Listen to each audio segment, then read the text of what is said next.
మనకున్న అలవాటేంటో చూద్దామండి. ఇర్మియా గ్రంథం 22 అధ్యాయం 21 వచనం మనం చూసినట్లయితే, "నా మాట వినకపోవుటే నీ బాల్యం నుండి నీకు వాడుక" అని. అవునండి. దేవుని యొక్క మాట వినకపోవటమే మనకు బాల్యం నుంచి కూడా మన అలవాటంట. యేసయ్య అంత వేదంతో చెప్పుంటాడు కదండీ ఆ మాట.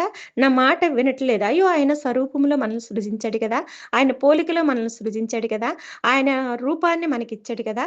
అలాగే ఆయన జీవవాయువును మనలో ప్రవేశపెట్టాడు కదా! అటువంటి జీవింపచేయుచున్న ఆయన అలవాట్లు మనం కలిగి ఉండకుండా, మనం వాళ్ళకున్నటువంటి అలవాటు వల్ల ఆయన ఎంత బాధిస్తున్నామో ఒకసారి ఆలోచించారా ఎప్పుడైనా? ఆయన మాట వినకపోవటే మన బాల్యం నుంచి మనకు ఆ వాడికంటండి. మన అలవాటంట. దేవుడు ఎంత వేదంతో చెప్పుంటాడండి ఆ మాట. కానీ మనం ఆయన మాట వినేవారంగా ఉంటే ఆయన ఎంత సంతోషపడతాడో కదండీ!